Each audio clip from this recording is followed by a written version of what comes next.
நீலகிரி மாவட்டத்தில் தொடரும் கனமழை. குற்றால அருவிகளில் குளிக்க விதிக்கப்பட்டிருந்த தடை நீக்கம். வேலை நிறுத்த போராட்டத்தில் ஈடுபட்ட மீனவர்கள், ஆட்சியர் அலுவலகத்தை நோக்கி பேரணியாக சென்ற மாட்டு வண்டி தொழிலாளர்கள் உள்ளிட்ட பல்வேறு மாவட்ட செய்திகளை உங்கள் ஊர் உங்கள் குரல் பகுதியில் பார்க்கலாம். நீலகிரி மாவட்டம் கூடலூர் சுற்றுவட்டார பகுதிகளில் பலத்த காற்றுடன் 4வது நாளாக தொடர்ந்து மழை பெய்து வருவதால் ஆங்காங்கே மரங்கள் வேரோடு சாய்ந்து விழுந்துள்ளன. இதனால் கூடலூர் பகுதிகளில் பல மணி நேரமாக மின்சாரம் துண்டிக்கப்பட்டது. தொரப்பள்ளி மற்றும் ஊசிமலை பகுதிகளில் சாலையில் சரிந்த கிடந்த மூங்கில்களை நெடுஞ்சாலைத்துறையினர் அப்புறப்படுத்தினர். நேற்று அந்த இருவயல் தண்ணிக்குள்ள வரும்போது இரும்பு இதாயிடுச்சு. உதகையில் பலத்த காற்றுடன் பெய்த கனமழையால் சாலையின் குறுக்கே ஒரே நேரத்தில் 5 மரங்கள் விழுந்தன.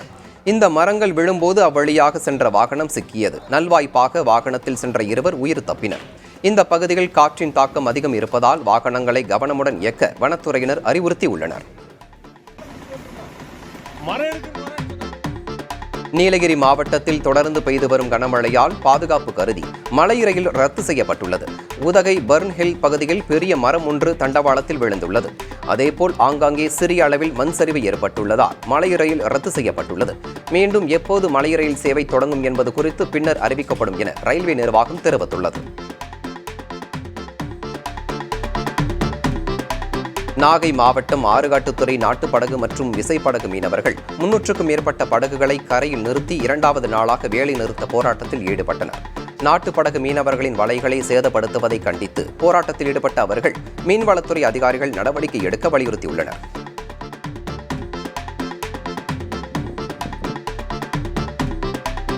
சூறை காற்று காரணமாக ராமநாதபுரம் மாவட்டத்தில் 2வது நாளாக விசைப்படகுகள் கரையிலே நிறுத்தி வைக்கப்பட்டுள்ளன.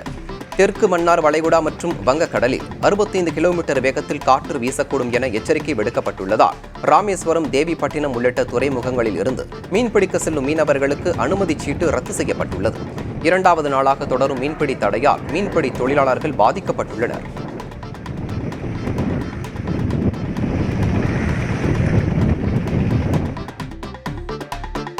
திருச்சியில் மணல் குவாரிகளை திறக்க வேண்டும் என மாவட்ட ஆட்சியர் அலுவலகத்தை நோக்கி மாட்டு வண்டி தொழிலாளர்கள் பேரணியாக சென்று மனு அளித்தனர். அரசு அனுமதியுடன் மணல் குவாரிகள் கோவிந்தபுரம் மற்றும் தாளக்குடி பகுதிகளில் செயல்பட்டு வந்த நிலையில் கடந்த 11 மாதங்களாக மூடப்பட்டுள்ளதால் அதனை நம்பியுள்ள 3000 தொழிலாளர்கள் வாழ்வாதாரம் இழந்துள்ளதாக மாட்டு வண்டி தொழிலாளர்கள் தெரிவித்தனர்.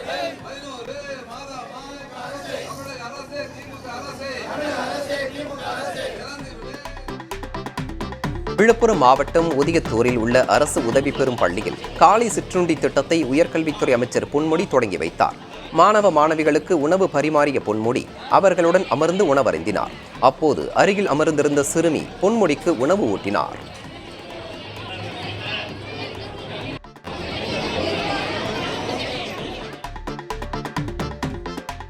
பிளாஸ்டர் ஆஃப் பாரிஸ் விநாயகர் சிலைகளை வடமாநிலத்தவர் விற்பனை செய்வதை தடுக்க வேண்டும் என சேலம் மாவட்ட ஆட்சியரிடம் மனு அளிக்கப்பட்டுள்ளது.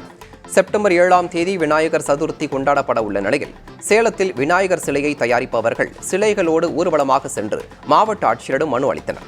அதில் சிலை தயாரிப்பதற்கான கட்டுப்பாடுகளை விரைவாக அறிவிக்க வேண்டும், வட மாநிலத்தவர் பிளாஸ்டர் ஆஃப் பாரிஸ் சிலைகளை தயாரித்து விற்பனை செய்வதை தடுக்க வேண்டும் என வலியுறுத்தப்பட்டுள்ளது.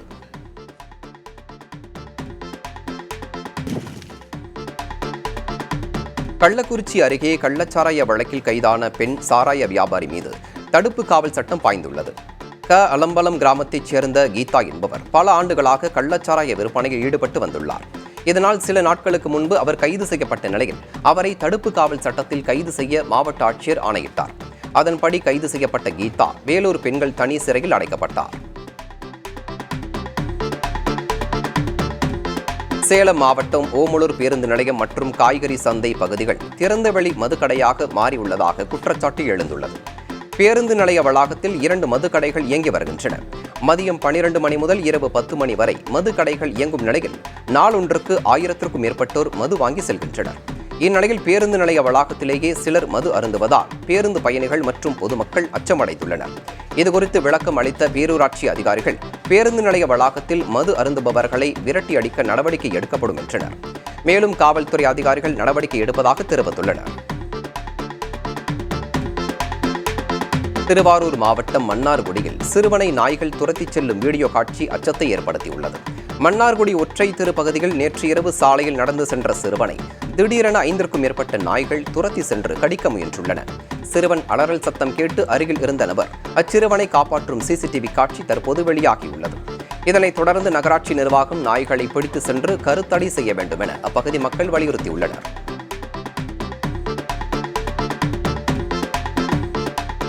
திண்டுக்கல் மாவட்டம் பழனியில் வீடு புகுந்து திருட முயன்ற நபரை பொதுமக்களை பிடித்து காவல்துறையினரிடம் ஒப்படைத்தனர். திருநகர் பகுதியில் உள்ள அடுக்குமாடி குடியிருப்பில் முனுசாமி என்பவரது வீட்டில் திருடன் ஒருவர் நுழைய முயன்றுள்ளார். அப்போது அதனை கண்ட முனுசாமியின் மனைவி கூச்சலிடவே அக்கம் பக்கத்தினர் ஓடி வந்து திருடனை பிடித்து சரமாரியாக தாக்கி காவல்துறையினரிடம் ஒப்படைத்தனர். இந்த நிகழ்வு அங்கிருந்த சிசிடிவி காட்சிகளும் பதிவாகியுள்ளது.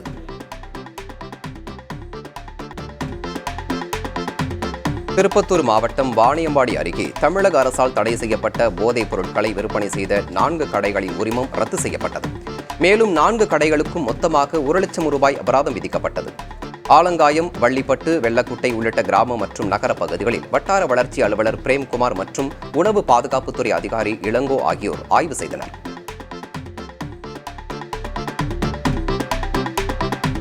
விழுப்புரம் மாவட்டத்தில் உரிய மருத்துவ ரசீதியின்றி மருந்துகள் விற்பனை செய்யும் மருந்தகம் மற்றும் மருத்துவ பிரதிநிதி மீது கடுமையான நடவடிக்கை எடுக்கப்படும் என மாவட்ட காவல் கண்காணிப்பாளர் எச்சரிக்கை விடுத்துள்ளார். திண்டிவனம், கோட்டக்குப்பம் பகுதியில் கல்லூரி மாணவர்களை குறிவைத்து வலி நிவாரணி மாத்திரைகளை போதைக்காக விற்பனை செய்து வருவது சமீப காலமாக அதிகரித்து வருகிறது.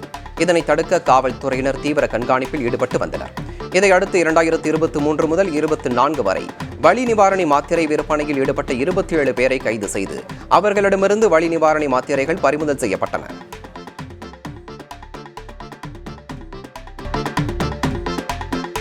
குற்றால அருவிகளில் ஏற்பட்ட வெள்ளப்பெருக்கு குறைந்துள்ளதால் அருவிகள் குளிக்க அனுமதி அளிக்கப்பட்டுள்ளது. கடந்த சில நாட்களாக பெய்த தொடர் மழை காரணமாக குற்றால அருவிகளில் வெள்ளப்பெருக்கு ஏற்பட்டது.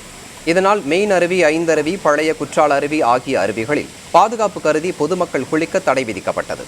இந்நிலையில் அருவிகளில் தண்ணீர் வரத்து சீராக வரத் தொடங்கியதை அடுத்து சுற்றுலா பயணிகள் குளிக்க மீண்டும் அனுமதி வழங்கப்பட்டுள்ளது.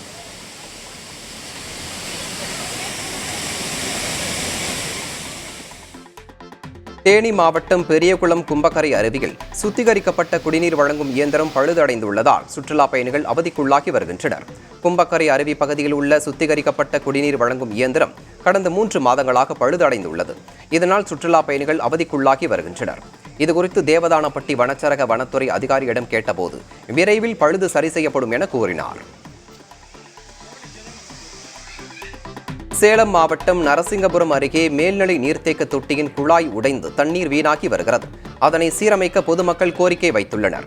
நகராட்சி அலுவலகம் அருகில் 2 லட்சம் லிட்டர் கொள்ளளவு கொண்ட மேல்நிலை நீர்த்தேக்க தொட்டி உள்ளது. தொட்டி பள்ளத்தில் அமைந்துள்ளதால் வீணாகும் நீர் 5 அடி அளவில் தேங்கியுள்ளது. இதனால் கொசுக்கள் உற்பத்தியாகி சுகாதார சீர்கேடு ஏற்படும் சூழல் உள்ளது. இந்நிலையில் குடிநீர் தொட்டியின் கீழ் நீர் தேங்காமல் இருக்க நடவடிக்கை எடுக்கப்படும் என நகராட்சி அலுவலகத்தினர் தெரிவித்துள்ளனர். திருவாரூர் மாவட்டம் மன்னார்குடி அருகே அரசு நெல் கொள்முதல் நிலையங்களில் 20,000க்கும் மேற்பட்ட நெல் மூட்டைகள் விற்பனை செய்யப்படாமல் உள்ளதாக விவசாயிகள் வேதனை தெரிவித்துள்ளனர். தமிழ்நாடு அரசு நுகர்பொருள் வாணிப கழக அதிகாரிகள் உடனடியாக பேச்சுவார்த்தை நடத்தி மன்னார்குடி சுற்றுவட்டார பகுதிகளில் தேங்கியுள்ள நெல் மூட்டைகளை நகர்வு செய்ய நடவடிக்கை எடுக்க வேண்டும் என விவசாயிகள் வலியுறுத்தியுள்ளனர். கட்டடத்துள்ள ஃபுல்லாக நெல் அடிக்கிட்டாங்க. அடுக்கணுன்னே வெளியே விவசாயிக்குன்னா கொட்டிட்டாங்க. கொட்டி இடம் ஃபுல்லாக வெளியில் ஒரு 4,000 பை கிடக்கு. என்னுடைய நெல்லும் கிடக்கு, ஒரு 1000 பை போல் கிடக்கு. இந்த நெல்லை கொண்டாந்து கொட்டி உள்ளார கொட்டுறதுக்கும் எங்களுக்கு எல்லாம் மேலும் அறுப்பு இன்னும் கிடக்கு. மழை பெய்யறதுனால விவசாய நெல் ரொம்ப ஒரு பாதிக்கான நிலையில இருக்குது. ஈரோடு புன்சை புளியம்பட்டி கால்நடை சந்தையில் 1.5 கோடி ரூபாய்க்கு ஆடு, மாடு விற்பனை செய்யப்பட்டதால் விவசாயிகள் மகிழ்ச்சி அடைந்தனர். வாரந்தோறும் வியாழக்கிழமை நடைபெறும் கால்நடை சந்தையில் ஈரோடு மட்டுமின்றி கோவை, திருப்பூர், கேரளா, கர்நாடகா உள்ளிட்ட பகுதிகளிலிருந்து வியாபாரிகள், விவசாயிகள் வருகை தருவார்கள். அதன்படி 40 எருமைகள், 200 கலப்பின மாடுகள், 110 கன்றுகள், 200 ஜெர்சி மாடுகள், 400 ஆடுகள் விற்பனைக்கு கொண்டு வரப்பட்ட நிலையில் வியாபாரிகள் போட்டி போட்டுக்கொண்டு கால்நடைகளை வாங்கி சென்றனர்.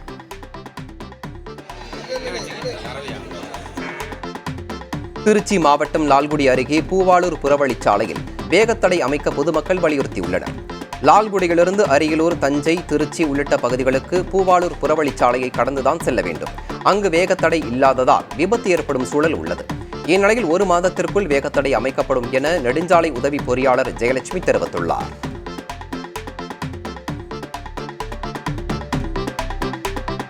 புதுக்கோட்டை மாவட்டம் ஆலங்குடி அருகே கேவி கோட்டை பகுதியில் 42 லட்சம் ரூபாய் மதிப்பில் புதிதாக கட்டப்பட்ட அரசு பள்ளி வகுப்பறை கட்டடங்களை அமைச்சர் மெய்யநாதன் ஆய்வு செய்தார்.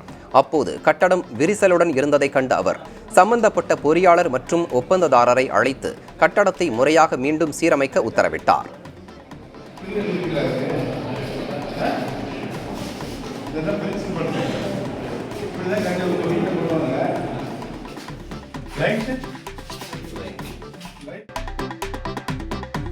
திருச்சி மாவட்டம் லால்குடிக்கு அருகே பூவாளூர் புறவழிச்சாலையில் வேகத்தடை அமைக்க பொதுமக்கள் வலியுறுத்தியுள்ளனர்.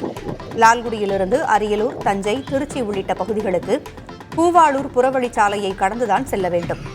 அங்கு வேகத்தடை இல்லாததால் விபத்து ஏற்படும் சூழல் உள்ளது. இந்நிலையில் 1 மாதத்திற்குள் வேகத்தடை அமைக்கப்படும் என நெடுஞ்சாலை உதவி பொறியாளர் ஜெயலட்சுமி தெரிவித்துள்ளார்.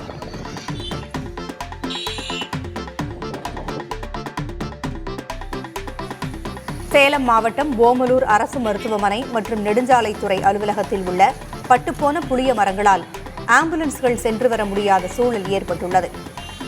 மருத்துவமனை வளாகத்தில் காய்ந்துள்ள மரம் மற்றும் நெடுஞ்சாலை பகுதியில் கிளைகளுடன் சாய்ந்துள்ள மரமும் கடந்த 2 மாதங்களாக அகற்றப்படாமல் உள்ளன. இதனால் பொதுமக்களும் வாகன ஓட்டிகளும் அச்சமடைந்துள்ளனர். இந்நிலையில் மரத்தை வெட்டி எடுக்க ஒப்பந்தம் விடப்பட்டிருப்பதாக மருத்துவ அலுவலர் கூறியுள்ளார்.